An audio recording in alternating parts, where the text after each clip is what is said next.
Welcome back, War Room fans. Here we are, hanging out over at the Eagle's Nest with Bryce. I'm back because Kevin no longer has COVID. So, Officers Lounge Part 2, where we talk about all the movers and shakers on Board Game Geek. Thomas Gale basically just upended the anthill with some of his comments that we're going to talk about. And so we're just going to start talking about all the stuff on War Room forums on Board Game Geek. Not all of it, obviously, but there's some things that get perked our interest. So I know some of you guys might be waiting. Wait, where was the Rainbow Five second part, the historical thing? Okay, guys, I admit when I did the Rainbow Five thing, I didn't do it true justice, give you the historical background.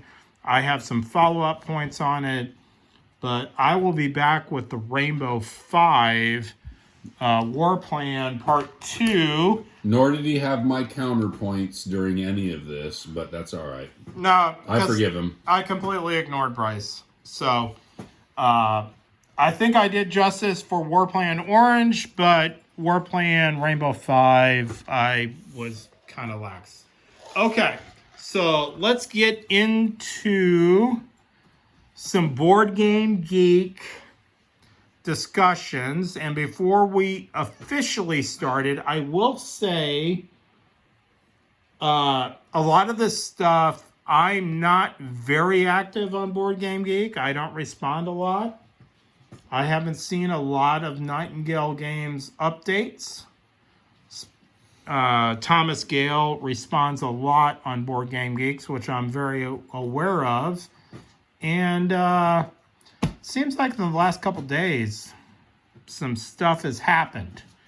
So let's start going about the rule changes that are being proposed, that are actually in effect, and how that will affect us moving forward. One of the things that really caught my interest was, remember I had all those videos with Bryce about the combat system, and Thomas actually alluded to they're going to switch up the combat system a little bit. I have no idea what that means because he gave me nothing to go on. So I think that will be interesting. But okay, Bryce, let's get it on. So, well, what was I want to lay down a few things to preempt some comments that are going to come. Preemptive comments? Yes. Okay, so first things first. First things first. Let's get it on. And I've said this from the very beginning. This is a unique game, in my opinion. It has elements that I've never seen in any other game, and I still, in general, am a very pro war game person. Okay, so I don't want anything I say to be construed, or anything we say to be construed as this game sucks, or you shouldn't buy it, or why not just play the rules out of the box and all that sort of stuff. All those things are valid. If you want to play the game out of the box rules, go for it. I think you'll have fun. I do. There are elements to this game that are brilliant, and I will stand by that to my dying day. At least from my point of view, the purpose of these discussions is to make a great game better. That's all. So we're just talking here. So all the little comments are just like, well, you can just, play the game out of the box. You're right. I agree. You can. Okay? But that's not what this is about. This is about how do we take a great game and make it even better, because as war gamers, we're always looking for that perfect game.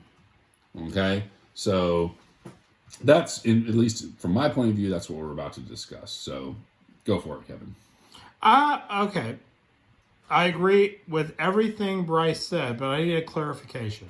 So are you saying that I would shill for Nightingale Games that if this game sucked, but I will still advocate it's great because I'm getting financial profit from. If you're getting financial profit from it, then you owe me some beer or something, because you know that's a good point. I guess I have the Eagles nest. Okay, so for clarification, I am not getting any money from Nightingale Games. In fact, I have no communication with those guys. So, okay, I was just trying to make sure that Bryce and I were clear. Money from Nightingale Games would be welcome. It would be welcome to continue this. In fact, I could do a lot more videos if I got some financial support. That's right. So, okay, let's get it on. So, what is Kevin's post on? Are you on Kevin's post or which post we're talking about? A different Kevin. Okay, a different Kevin. It's not me. Kevin at Airslow.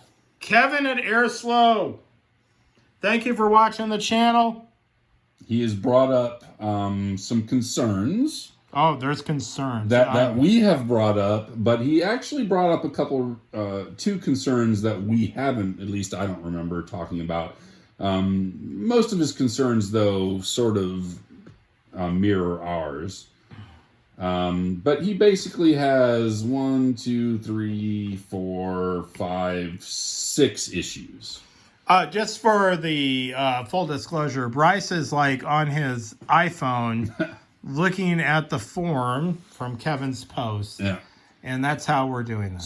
So basically, he's got a map issue, which Kevin and I have discussed. He's got an issue with the German subs, which Kevin and I have discussed. He's got an issue with depleted resources after conquering, which Kevin and I don't believe have discussed.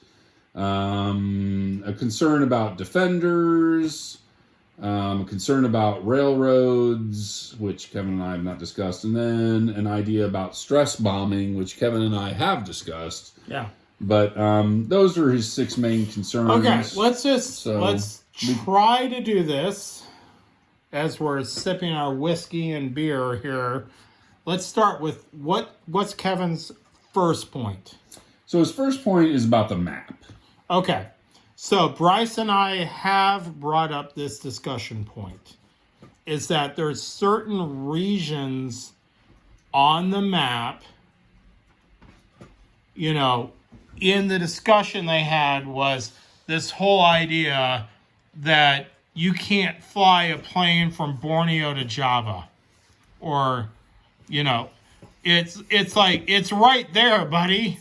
But you can't do it. You can't fly a plane into Java. You can fly them into Sumatra, but no, sorry, buddy, that's too far. Okay? I get it. I understand. Okay? And there are other map and that's, issues. That comes down to just how the game plays, the movements, the way the way the designers made the board, and I get it. And I don't know how to resolve that. I really don't. And, it's like Bryce and I were talking about, and I know, didn't Kevin bring up about the convoys out here? Air units can come over here, or is that a different discussion? Yeah, I think that's a different discussion. The whole point was, like, a lot of guys have complained that air units can't actually cover A8 and A9 because of the size of the sea zone. Okay?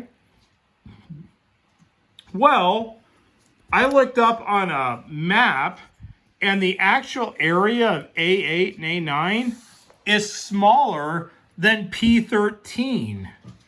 If you look up on a map, the difference between Guam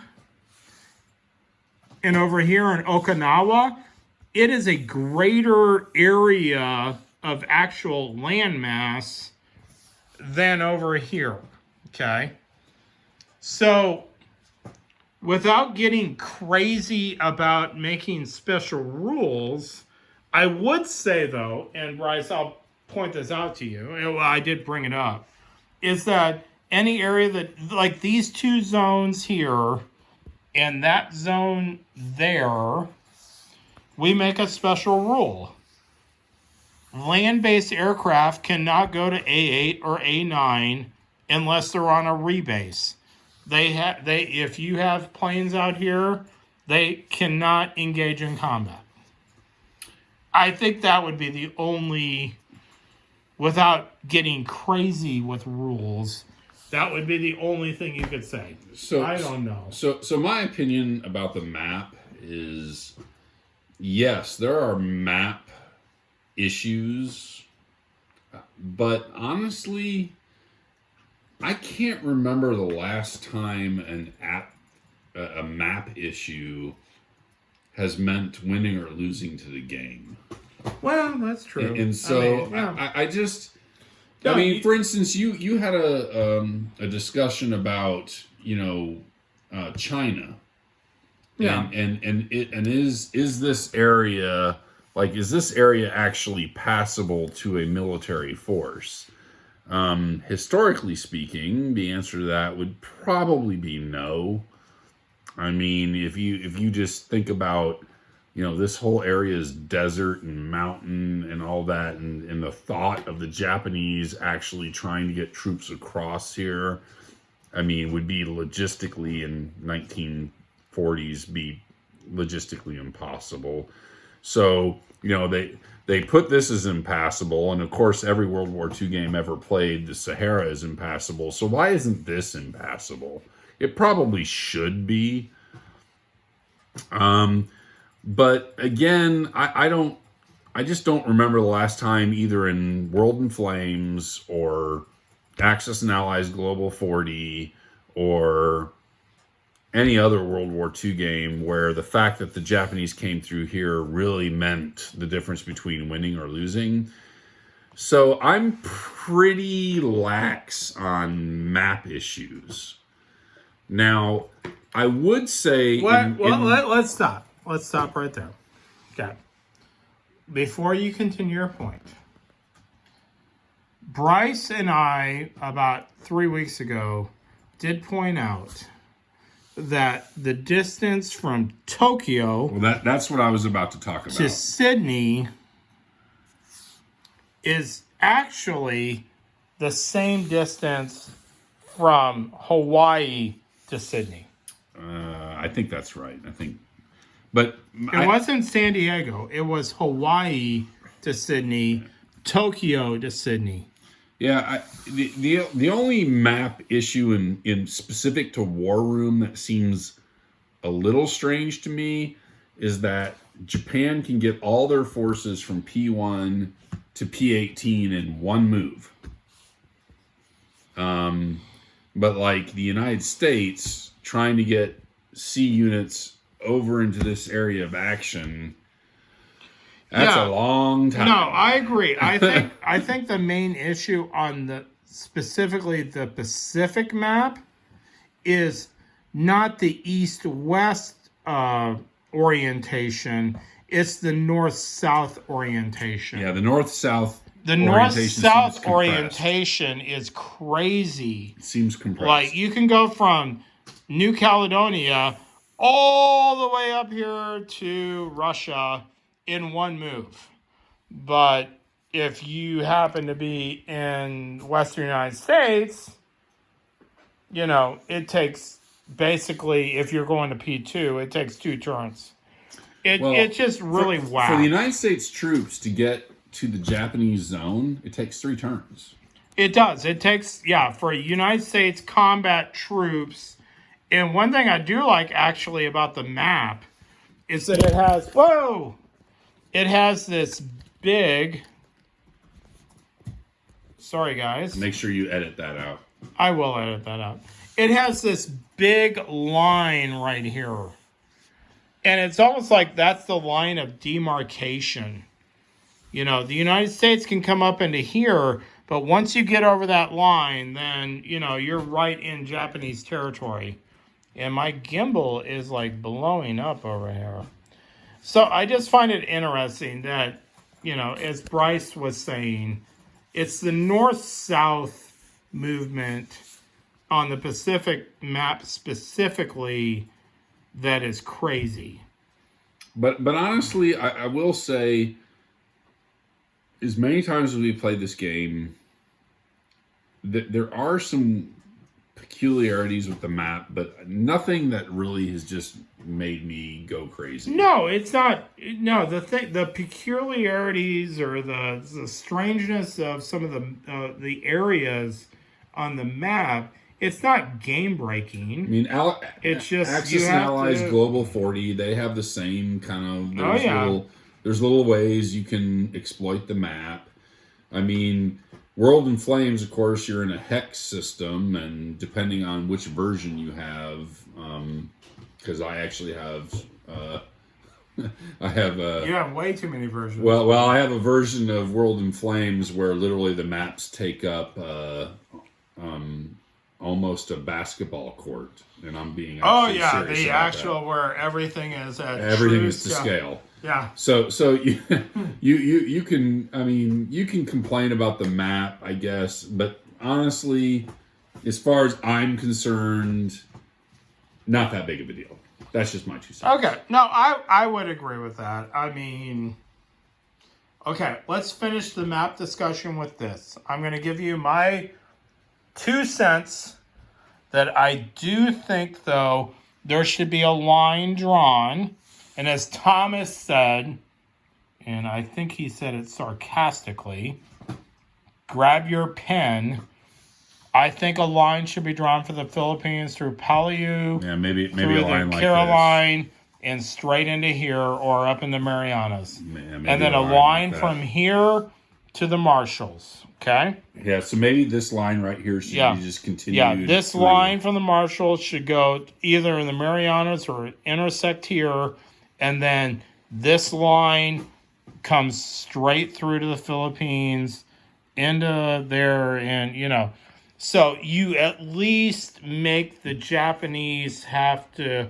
They can't just be bouncing back and forth between Australia and Japan.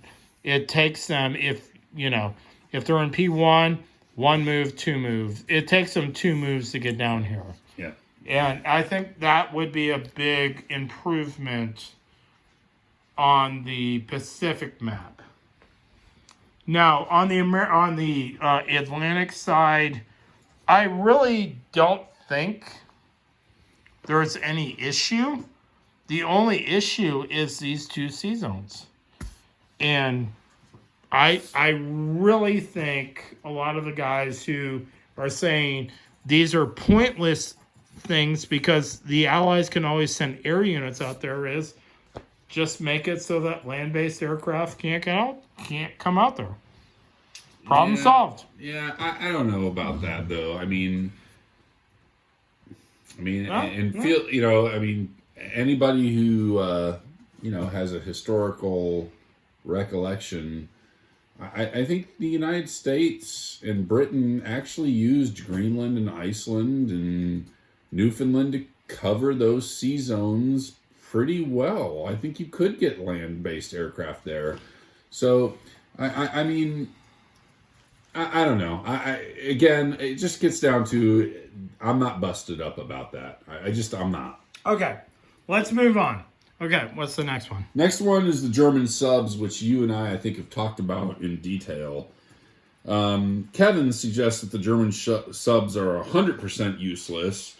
I thought it was kind of funny that Thomas Gale said, maybe they're 75% useless. Well, we can argue about whether they're 75% useless or 100% useless, but I think we have definitely come to the point of view that subs in War Room, they just don't do anything. I mean, it's really to the point. I don't know, other than giving you force superiority, I don't know why you would build one. And then, like Germany, the subs they start with, in my humble opinion, start in the wrong sea zones. They start in A13 and A15, when to me they should start in A3 and A8. But anyway, that's semantics. But I just we again, Kevin and I have talked about this quite a bit.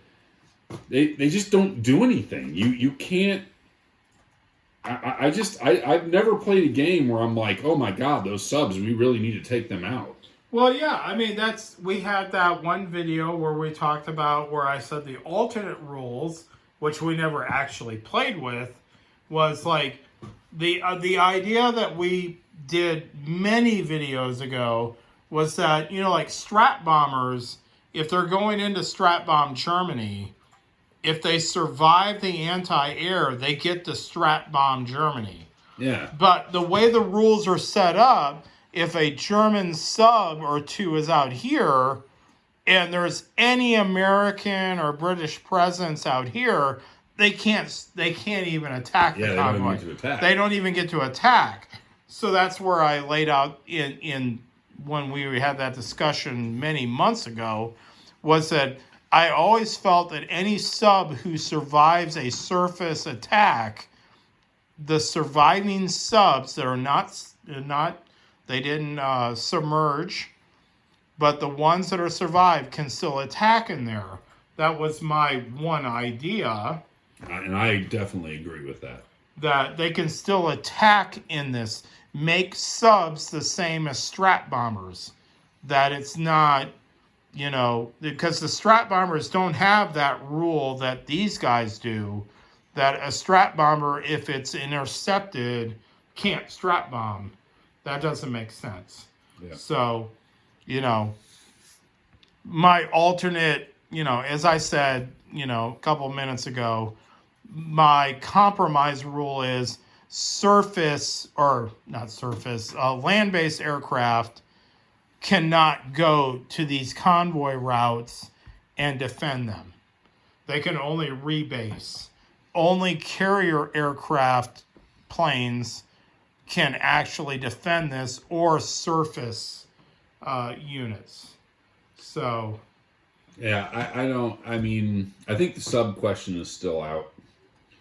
I mean, again, there's absolutely no point in this game to build a sub other than for force advantage. None. Well, there's only, I would agree with that. You build a sub for force advantage.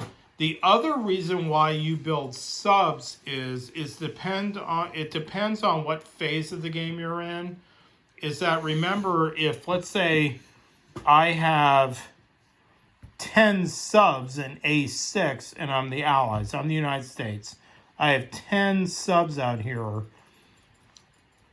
and I have some air cover, you can never stop me from invading. Even if Germany shows up with 5 surface ships, let's say Germany shows up with 5 cruisers, I still have 10 subs. Well, yeah, they have. And then I can invade. You can use them for pinning. Yeah, it's all about the pinning, and that's when you get into the minutia of the rules, like pinning and how do I break pinning, and that's basically the only reason why you want subs. But the main reason I would agree with you is for force advantage on a naval conflict. But normally allies aren't the ones where you're considering building subs. I mean, well, I guess we're talking really about Germany. Germany, historically speaking, Germany, subs meant something. We can argue about, did subs really make a big difference in World War II or not? I mean, or to what extent did they make a difference? That's an argument that could go on forever, I guess.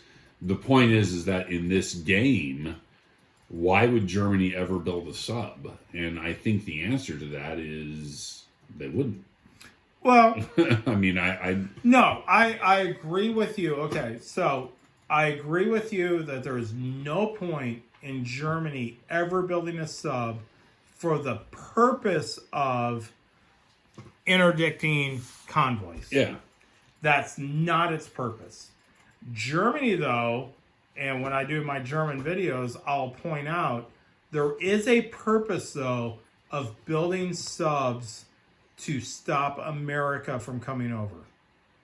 It's instead of being, we'll call this a strategic purpose, meaning I'm going to try to interdict your resources. That's more of a tactical purpose. I'm building subs to kill your naval units. And I do think Germany can build subs with the purpose in mind of killing British and U.S.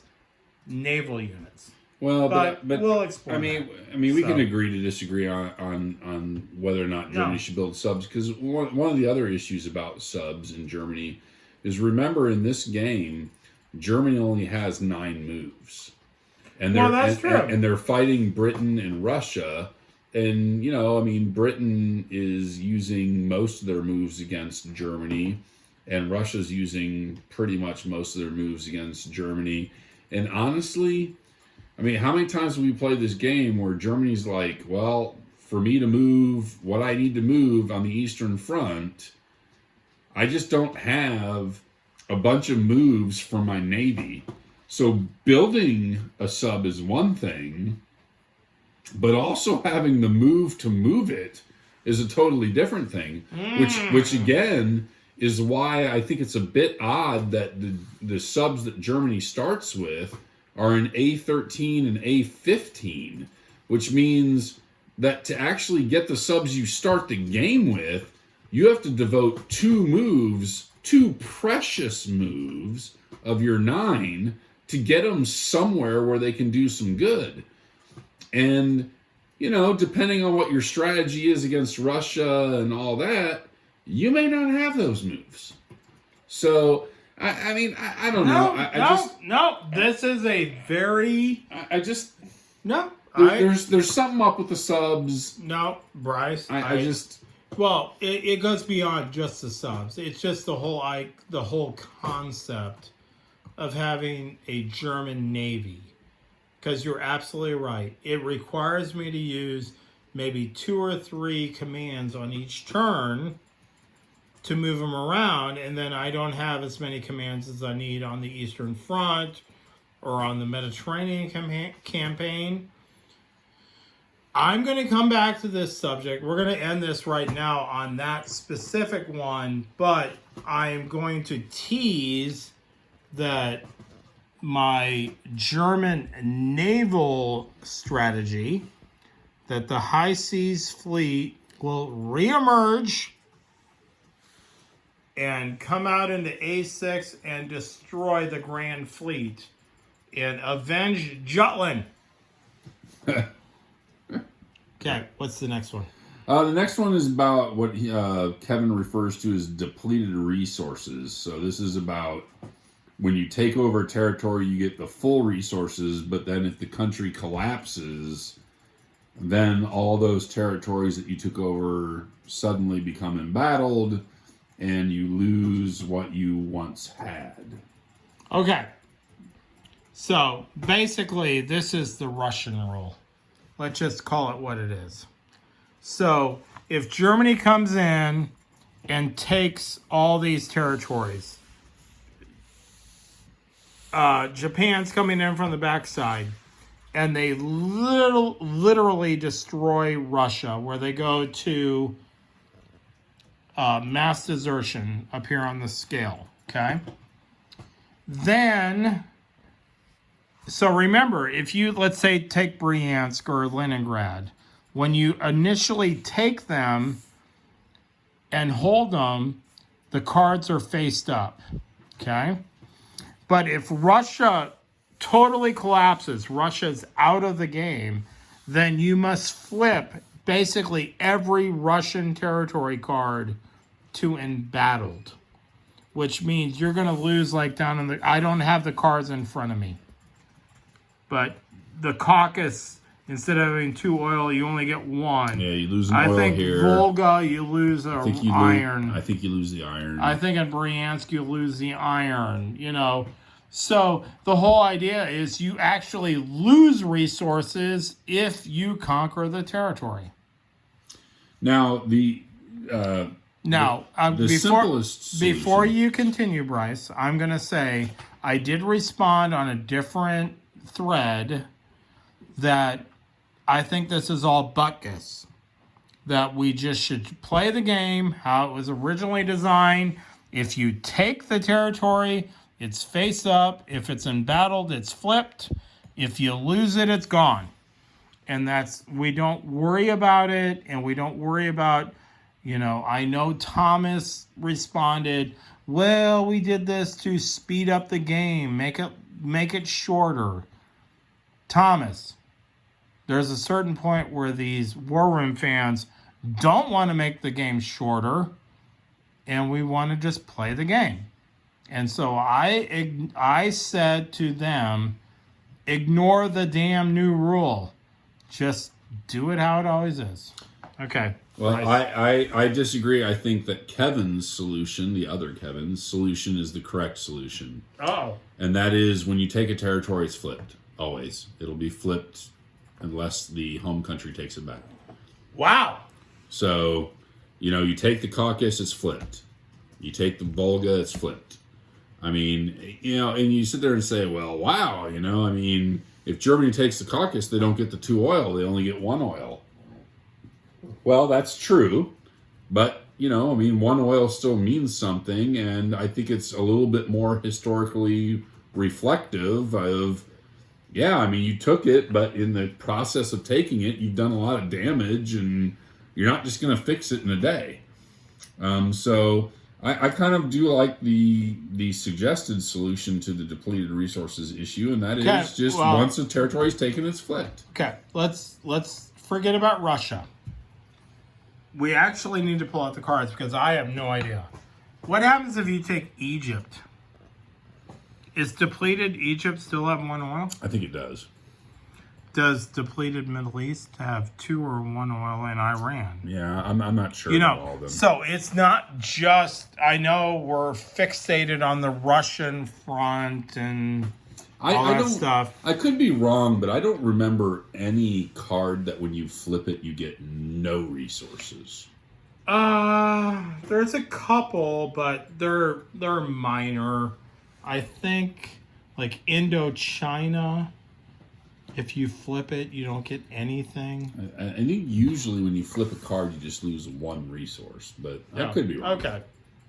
But, I guess that's the whole discussion's philosophical. Sure. And Thomas basically injected this whole idea of it's to promote the war to last shorter. Which I'm okay with. But I guess my hang-up is that true? That is definitely argumentative. Yeah, I don't know that it does make it shorter. I mean, if the Russians are collapsing and the Germans are coming in, and you say, well, all the resources they're acquiring are now less. I thought we're trying to make the game faster, so the Germans should get all the resources. Yeah, if the Germans take Russia, you would want them to have all the resources and make the game go shorter. Make the game go shorter, because then they can build a navy and go destroy Great Britain. Yeah. I don't know. That part is debatable for sure. Yeah. So, okay. Well, let's move on from that. What's the next one? The next one is Defender Boost. Kevin thinks that defenders should either get like maybe a dice bonus or something for being defenders. Gale responds that this is more of a mechanical gameplay.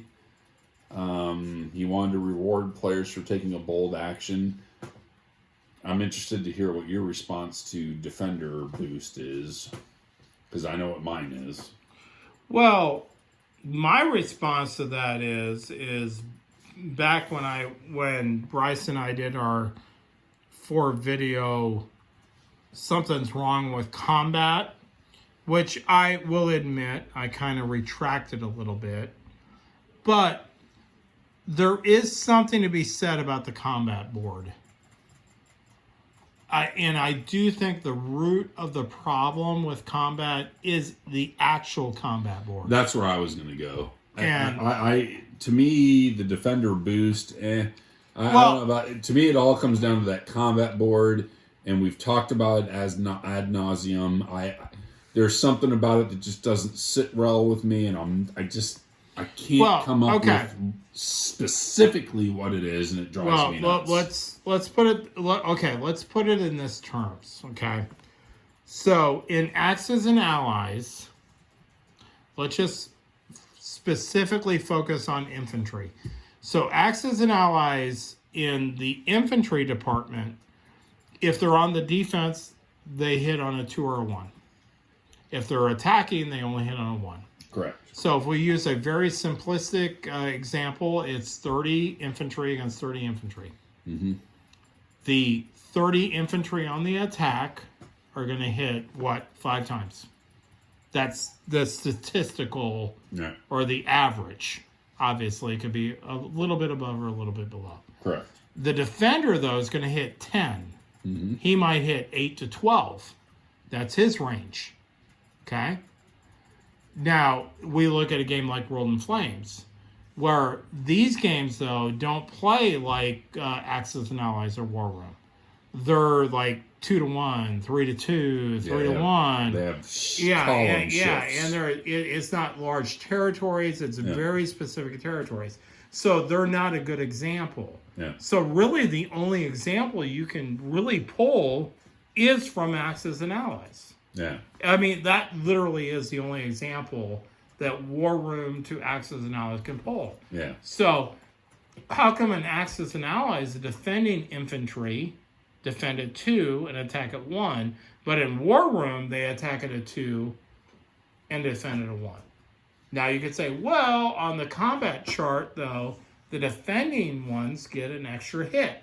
Yeah. So they take 2 hit points to kill them instead of 1. Yeah. Well, I'm not so sure about that combat chart. I mean, because artillery is another good example. What is it? If you do defense, you get 2, 1 anti-air. If you do anti-air, you get 1 attack, 2 anti-air. Isn't that right? I don't know. I don't have the chart in front of me. No, it's a 2-0-0-2. Well, if they're on offensive, they get 2 dice. Yeah, but they get no anti-air. But no anti-air. No anti-air. Yeah, so, artillery is the weird one where they get the extra die. die. But they get the extra. It's just weird in the tanks. It's just, and I understand what Thomas was saying as well. We want to reward the offensive guy. No, Thomas wants to. Yeah, he doesn't want to reward offensive play. Yeah, because he doesn't want to see the traditional Axis and Allies. Stacking. We just stack 30 infantry every turn into Moscow, and then it just turns into this ridiculous, thing. And I totally get that. Sure. But it runs contrary to not just only Axis and Allies, but pretty much every war game around. Well, in history. Yeah, that the offense gets the advantage. Yeah.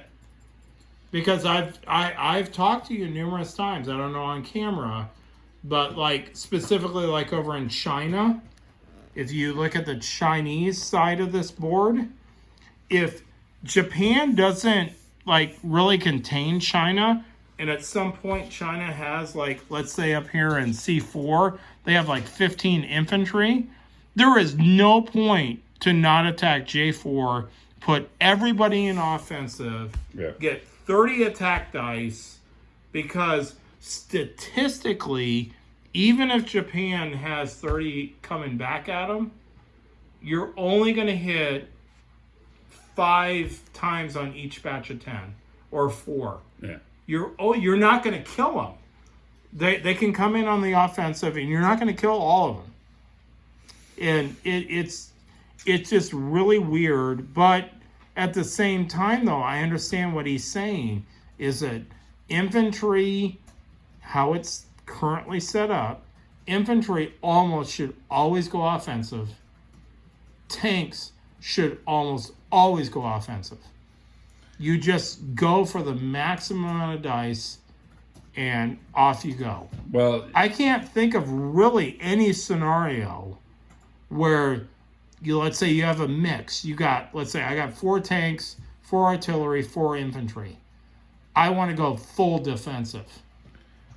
Yeah, I can't think of a scenario unless you're I literally, if I lose this territory, I lose the game. Well, see, now we're devolving into a conversation about the combat and war room, and I've always said from the very beginning, I kind of divide this game into two parts, strategic and tactical. And what I mean by strategic is just the overall moving stuff around the board and morale and production and all that. And then the tactical to me is the actual war template where when you're fighting a battle, you put the units on the board and you fight.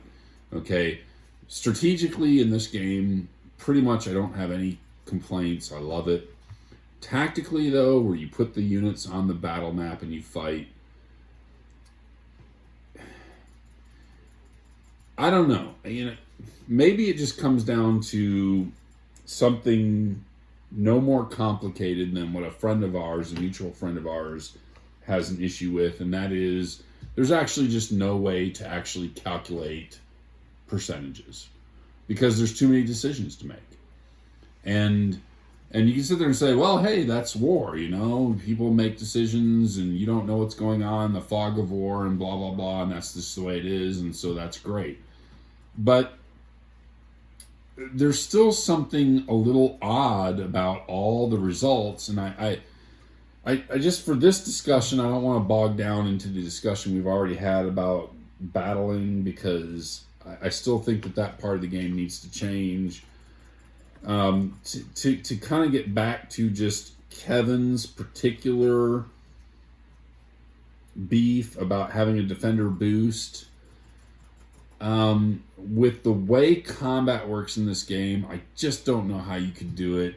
Giving extra dice to the defender seems odd. I don't know, because I just think the combat side of this game is just so odd. Okay, so if we go by, let's not change the combat board. The board is the board, right? Okay. So giving the defender, you have to then, let's just get to the nut of it. Who's the defender? Well, the whole thing about that's a little odd too. The whole thing about the game is that if we have a combat, let's say we have a combat right here, so it's embattled. Who's the defender? Now, as anybody who's been following our channel knows, that we have defined the defender as if you invade, let's say, Manchuria, and Japan is holding the Manchurian card and it's not flipped, then they're the defender. If it's flipped and it's embattled, then it's no holds barred. So basically, in our specific game group, we're playing that whoever holds the card is the defender, and the advantage of the defender is he gets to set up second. So you get to see what the attacking force has laid on the board, and then you get to respond in kind. Yeah, it gets a little bit weirder though with sea combat. Yeah, sea combat. Who owns the sea space? Yeah, who owns the sea space? And I don't see, and that's the other thing that's a little odd, is that according to the game mechanics, whoever has the highest turn order has to set up first. Correct. Yes. Okay. But, like if Russia goes first and Japan goes second, and Russia invades Japan and breaks the treaty, well, Japan is the defender, but Russia has to set up first, okay?